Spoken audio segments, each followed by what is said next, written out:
Welcome. Let's begin today with a little thought experiment. Suppose tomorrow some university in North America were to announce that it was offering scholarships for students of white Aryan descent. What do you think the popular response would be? Okay. What about scholarships for Asian students? How about scholarships for Jewish students? How about if a university were to offer scholarships to students who are either Black or Indigenous? Oh, bravo, bravo, how progressive. The crowd cheers. Today, folks, we are talking about race-based scholarships, scholarships based not necessarily on merit or on academic achievement, but scholarships primarily geared towards a segment of the population which is perceived as, in some ways, disadvantaged or underrepresented in higher education. Here to help me unravel this very thorny topic, we have the great philosophical and legal mind of Mr. James Valliant. James, how are you doing today? I'm quite well, sir. How are you? I'm well, thanks. Let's begin with a little bit of the history. So before we went live on air, you were telling me about that some of these scholarships have actually been around for many, many decades. And you mentioned that there was even an organization as far back as the 70s that specialized in offering financial assistance to young Black students. So tell us a little bit of the background, a little bit of the historical background first. I can remember as a kid in the 60s and 70s watching television commercials that had a very famous tagline, "A mind is a terrible thing to waste." And it was a tagline for a private scholarship organization called the United Negro College Fund. In those days, Negro was the acceptable term for African Americans in my country, but it was called the United Negro College Fund. It was a totally privately financed organization that offered private scholarships to disadvantaged African American students who needed financial help with their higher education. In the 60s and 70s, of course, America was still coming off decades of horrific discrimination against African Americans who had been excluded from, just simply legally excluded from many schools in the American South as such.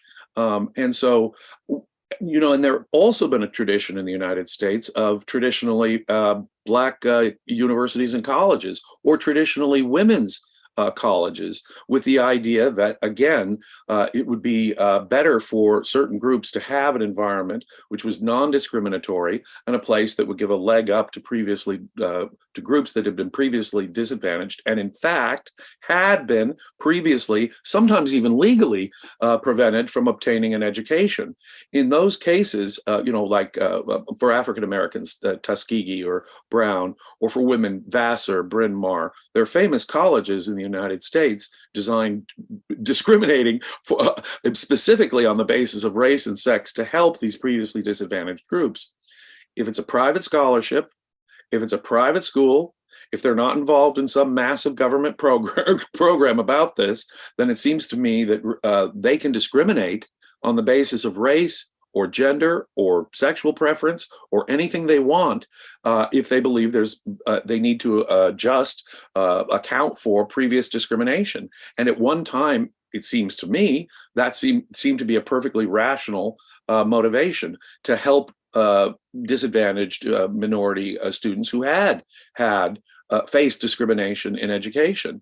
Of course, government's involvement in any program that would racially discriminate, I think, is pernicious and a violation of equal protection. The government should not take cognizance of race, gender, or sexual orientation in any irrational, invidious way. Fast forward to today. The world in the 21st century in North America is very different than the North America of the mid-20th century. It very, very much is. I myself appeared in front of as an attorney. I appeared in front of African American judges. I worked for an elected district attorney who was herself gay, a lesbian. And I myself was supervised by male homosexuals within the district attorney's office. To say that gays, for example, or African Americans or women within the law enforcement community in the last 30 or 40 years is a major issue, I think is just factually incorrect.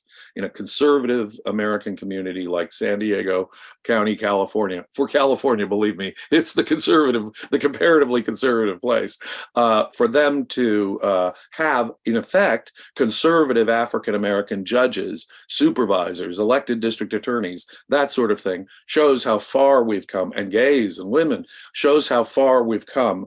I don't think that racial discrimination, see, race is not a rational basis on which to discriminate unless you really are accounting for past discrimination. A private organization is now just simply being discriminatory, in my view, if they hand it out on the basis simply of race, sex, or sexual orientation, if that makes sense. It makes sense. So I think based on what you've just said, I think the real distinction is the scholarship being offered by, say, a private individual, a private organization versus a public school, a university that's funded by the government. So there are quite a few cases now in Canada and the United States where universities, publicly funded universities, are offering scholarships to Black students, in Canada to Native students. That's very common. There was just a university here in British Columbia that made an announcement which was greeted with all sorts of cheers and acclamations. So what are some of the problematic implications of a publicly funded institution offering these kinds of scholarships which do discriminate on the basis of ethnic origin, race, etc.? It's so ironic because that is what will institutionalize racism. Where we want to end systemic or legalized or institutionalized racism. The way to cast that in stone is to make it part of a law or to have the government involved in that. When it's private organizations, I believe that, I agree with Ayn Rand, when freedom is allowed to reign, the rational will tend to prevail. You cannot indulge in irrational discrimination on the basis of race or gender or sexual orientation in a free market economy. More than that, even if it is an educational institution, it will face problems if its form of discrimination is irrational in that context. As I say, there are certain contexts where it may be rational to account for some previous discrimination. Once that's gone, then it's just another form of racism. Private races should be legal. They should be to do that, but they would pay a price, it seems to me, over time in a free society. Yeah, this seems to be the naked face of so-called anti-racism. If you read people like Ibram Kendi and Robin DiAngelo, they actually, when they promote their so-called anti-racism, they say, yeah, we should be taking steps to redress previous injustices, which means offering benefits to students who belong to groups that have been marginalized in the past, and therefore disadvantaging students or employees who belong to groups that have been in the ascendant groups or dominant or majority groups in the past. But really, it is just perpetuating discrimination. And so I know this is a bit of a hackneyed example, but I'm going to cite it nonetheless. Imagine for a moment that you or a loved one are about to undergo some kind of surgery, some particularly life or death surgery. And let's suppose the physician, the doctor who's supervising your surgery, got his degree not through merit, not through academic achievement, but because he received some sort of race-based scholarship. How secure would you feel? How confident would you feel going into that sort of situation? Or not necessarily medicine. It could be an attorney who's going to be defending you in a very serious case. Or it could be, some military leader leading an important operation in another country. How confident do we feel about our society if people are getting ahead on the basis of so-called positive discrimination or affirmative action rather than strictly academic merit and hard work? That's exactly it. If merit, even if I were to hand out, let's go back to the darker times of American history, say the 50s or 60s, in which we really are still overcoming all kinds of racial discrimination.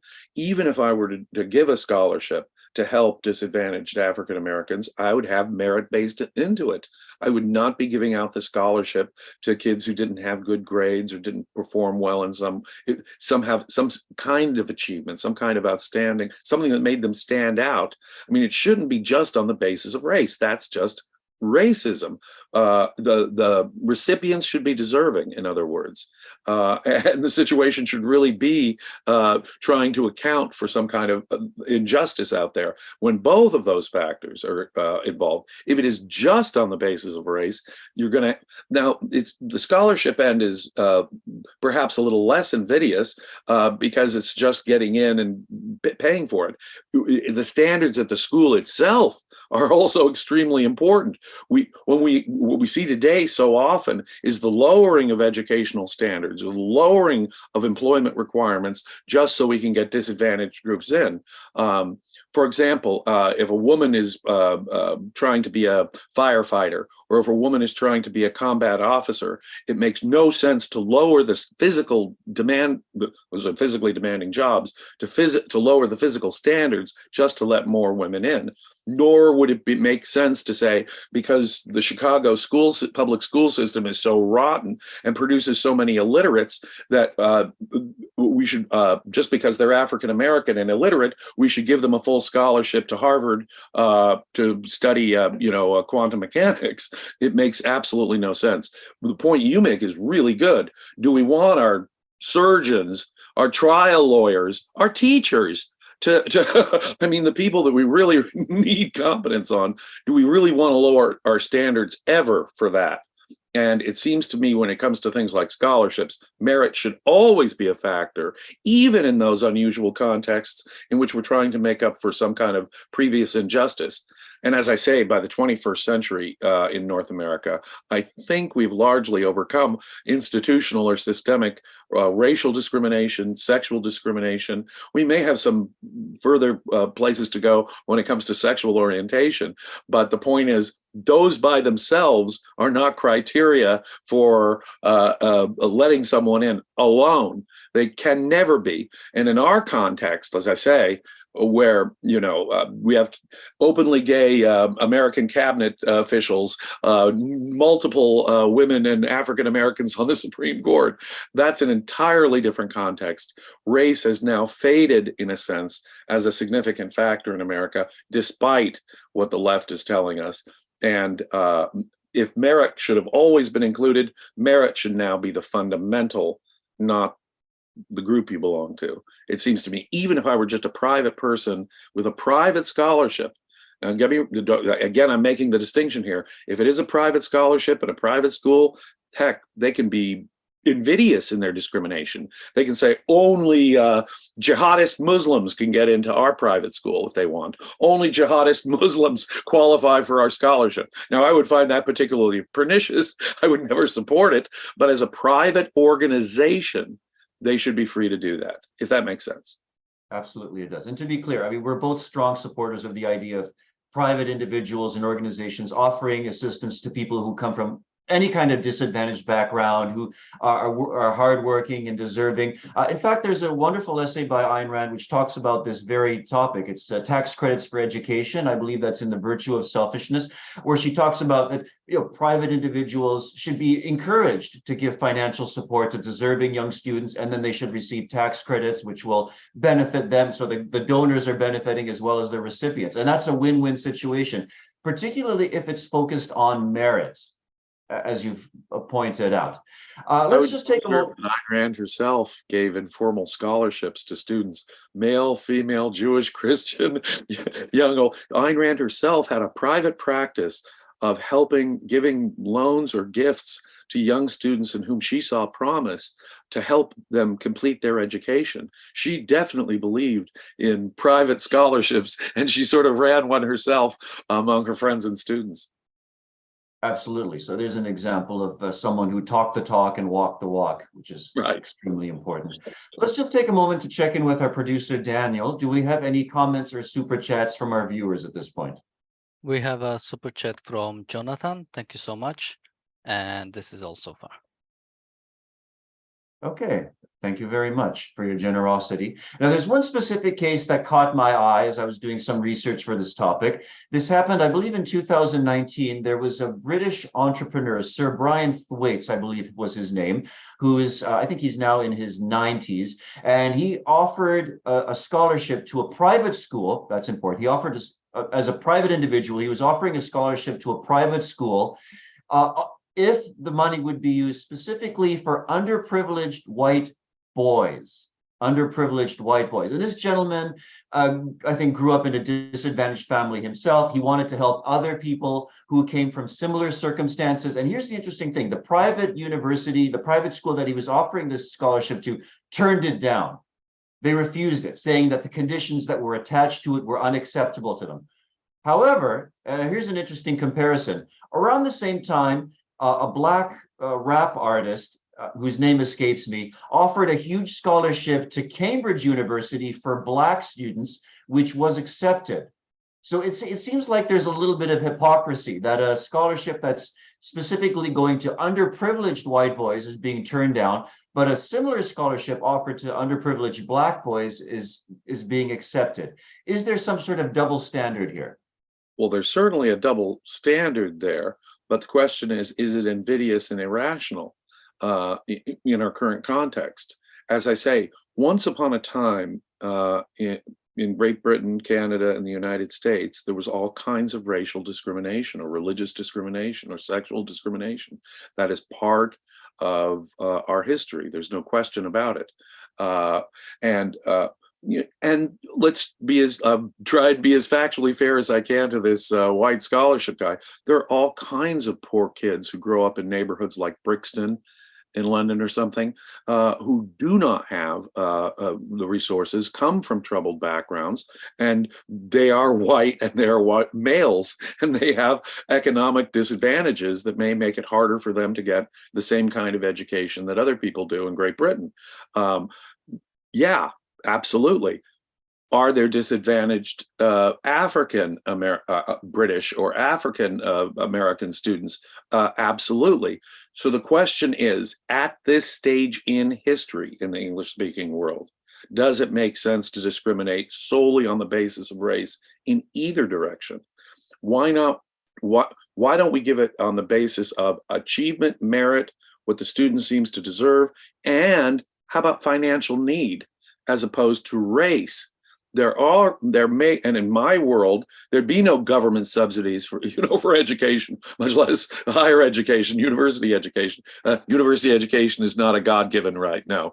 But on the other hand, if it were a matter of simply the finances to getting them the education they seem to be qualified for, that would be one thing. But to do it today solely, either way, on the basis of race seems to me to be racism itself, because the English-speaking world has largely, in terms of institutions and what they call systemic racism, the English-speaking world really has largely overcome it by the 21st century, in my view. So race shouldn't be a decisive factor at all at this stage. It should be a question, even if it is a question of need, on the one hand, although need in itself is no justification, plus merit. Are they worthy of taking this chance on? I wouldn't just hand it out because they're disadvantaged and of a certain race. That makes absolutely no sense to me. So even if I were giving it, if even were perfectly legal in my world, private organization engaged in this kind of discrimination, which should be legal, I wouldn't support either one. I wouldn't support either one, because they're using what I regard as a relatively insignificant fact to filter their scholarships. Race. It makes no sense. It would be like saying we're only going to give it to straight kids, or only gay kids, or only women, or only men now. Those distinctions really aren't that significant anymore. It is not a legal, or let's put it this way, a total social bar to advancement anymore, as it was once in the English-speaking world. So no, now I think it's just racism to include that as a factor, whichever way you're doing it. And of course, if it's a government-supported program, they should be absolutely forbidden from discriminating on the basis of race or sex. Yeah. Absolutely. There one last rather challenging topic that I want to get to on this issue, and it gets to the question of the motivation behind these race-based scholarships. You've made the point several times today that the world we live in today is very different from, say, half a century ago. In the 20th century, there was, for many periods, institutionalized discrimination, systemic discrimination against various groups, whether in education, in the workplace. And much of that has been overcome. And yet in recent years, particularly in the last decade or the last half decade, we still hear these very loud, very shrill voices coming from certain ends of the political spectrum that we still have a lot of institutional racism. We still hear a lot about, white people being privileged, about males being privileged. Do you think some of the motivation behind these people promoting these kinds of ideas, people like Ibram Kendi, people like Raman D'Angelo talking about anti-racism, white fragility, do you think that some of this motivation is actually towards getting financial benefits for their particular tribe?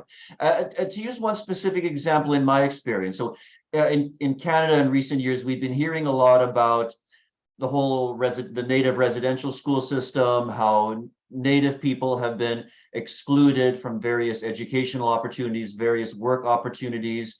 Again, a lot of this has been overcome for people who want to pursue certain avenues.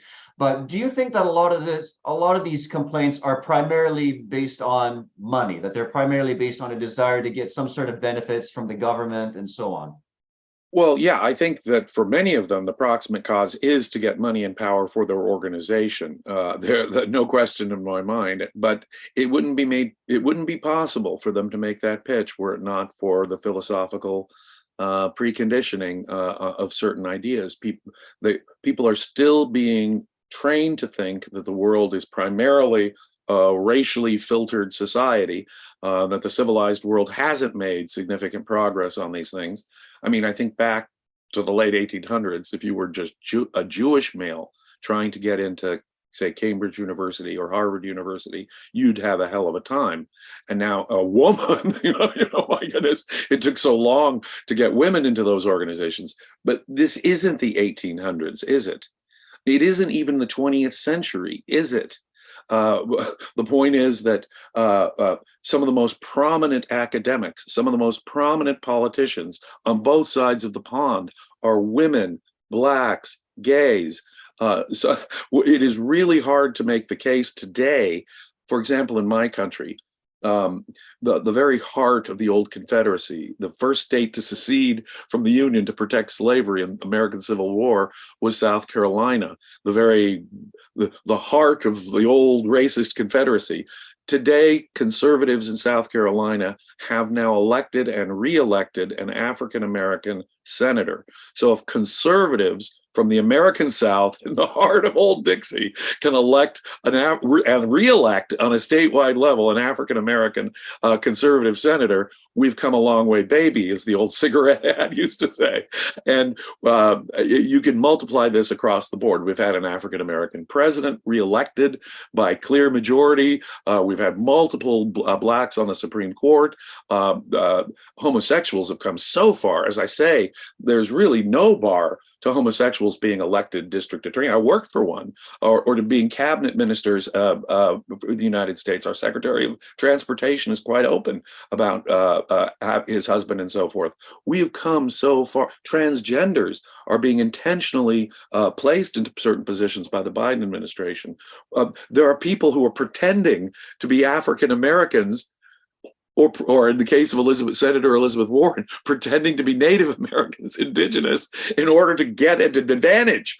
Now, if lying about your being a minority will help you, let me suggest that systemic and institutional racism has completely turned on its head in my country, where, of course, like the rest of the English-speaking world, there has been discrimination in the past, but it just ain't the past anymore. So even the private efforts to give a leg up to these disadvantaged groups are making less and less and less sense, and are just looking more and more and more like racism, sexism, discrimination, especially when they're not connected to merit or achievement, or so it seems to me.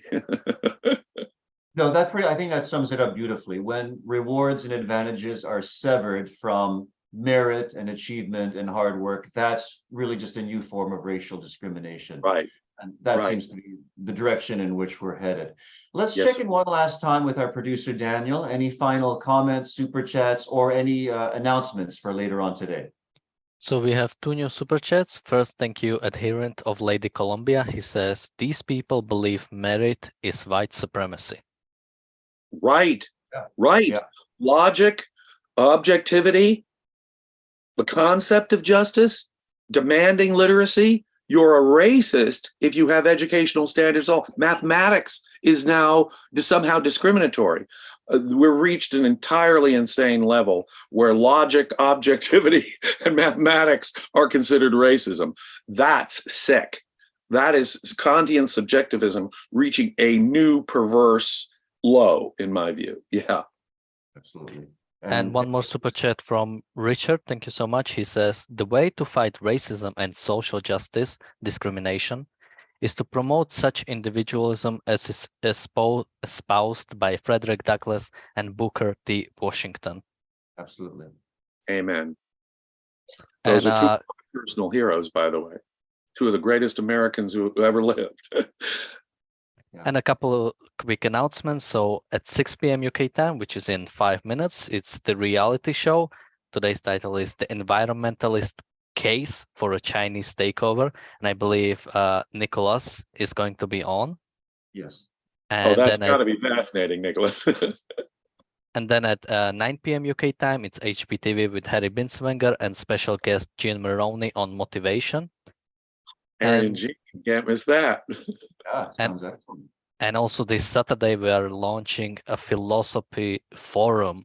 It's going to be a place where people can come in and discuss several topics. I believe this week it's going to be one of the topics I know is it racist to have racial dating preferences? So we talked about racism today. How about racial preferences when it comes to dating? It's going to be available to Platinum Plus members. So make sure to become an ARCUK member. Link is in the chat. And also I was told some people from our shows should also be attending. I'll try to be there. Yeah. Thank you very much, Daniel. And thank you, James. A fascinating discussion as always. I look forward to chatting with you again soon. Are you joining the collective today or just going to be watching? I definitely going to be watching, but unfortunately, I can only watch. Okay. Well, then thank you very much to James. Thank you to our producer, Daniel, to all our viewers and supporters and subscribers. Have a great day, and I wish you all the best of premises. Thank you. Be well.